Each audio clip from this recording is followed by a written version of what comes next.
in different ways.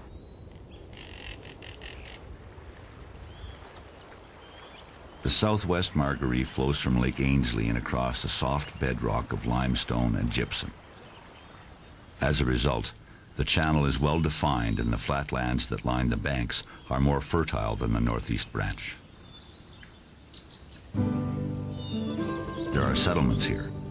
Farms and small woodlots are sprinkled through the valley. These are communities that can trace their roots back 200 years.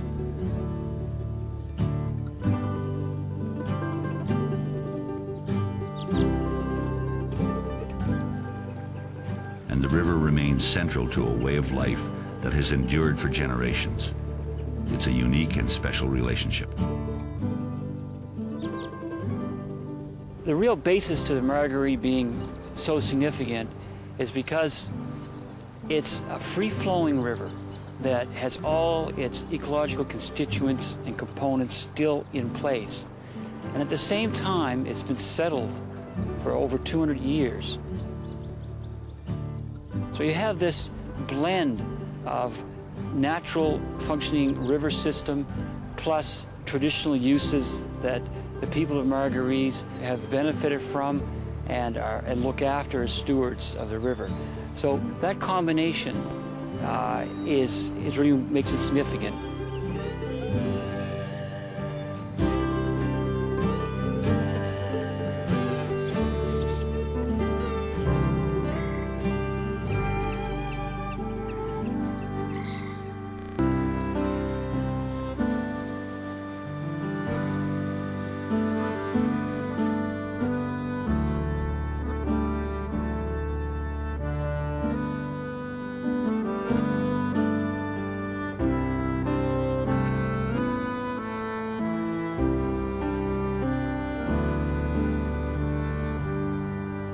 Different cultures have coexisted on the banks of the Margaree since the mid-1700s. The first wave of settlers was the Acadians. Many Acadians still remain here, including the descendants of the legendary Henriette Lejeune. She was the first white woman to settle in the region and is known locally as Granny Ross. Her family came to Nova Scotia and from the United States and settled in the Wolfville area. And when the expulsion of the Acadians took place, her family were shipped back to France. And it was some years later that she came back. And she was the first white woman here in Margaree. And it's said that she brought the smallpox vaccine with her from France, and she administered it to the local people.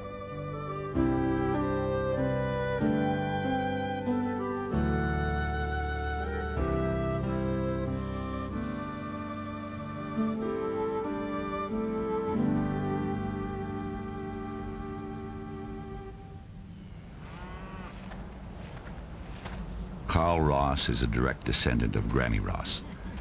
He still farms the land that has been in his family since the early 1800s.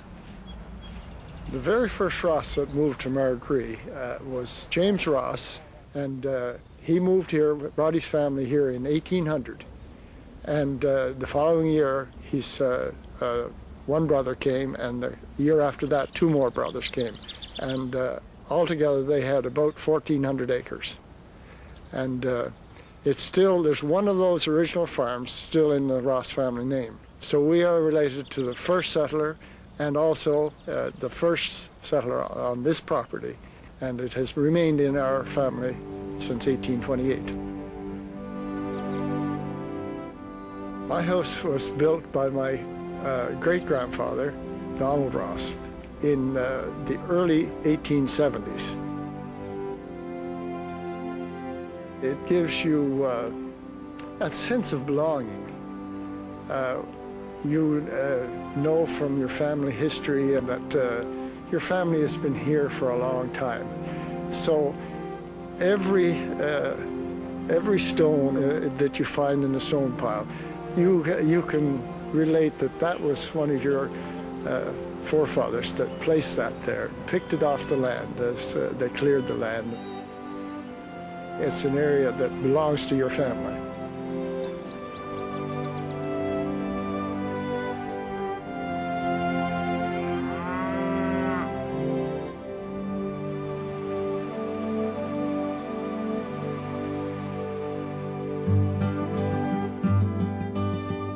Recreational fishing has been a tradition on the Margaree River almost as long as farming.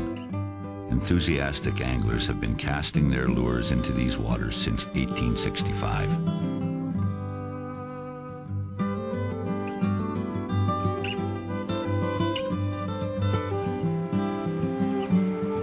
Fly fishing is not just a pastime here, it's a passion.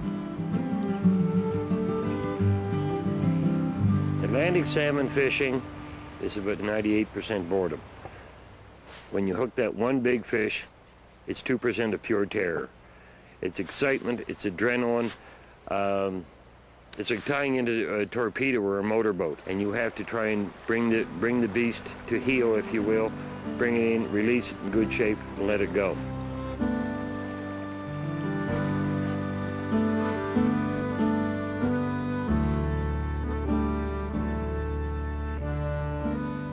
There's you, the river, the fish, the wind, there's solitude, there's serenity, peace, quiet, communing with nature. And it's, I think it's enjoying life the way it was intended. You can get very philosophical about it. The Margaree provides a perfect backdrop to the possibility of philosophical musings. There's inspiration in the beauty of the river and the valley beyond.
The northeast branch of the Margaree meets the southwest branch at a place known as Margaree Forks.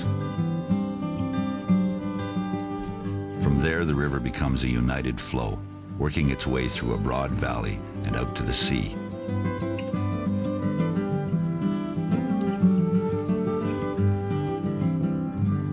The land here is rich and fertile, and the valley is checkered by farms.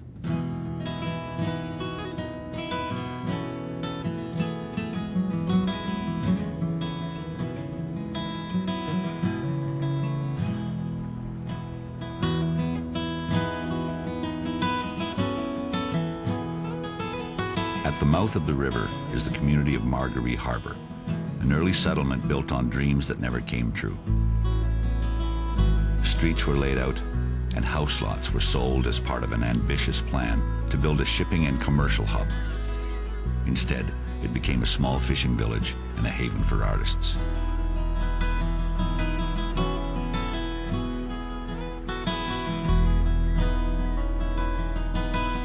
The Margaree meets the sea in a clearly defined transition of currents and color. From its protected harbor, the fresh water of the Margaree is quickly swallowed up by the Gulf of St. Lawrence.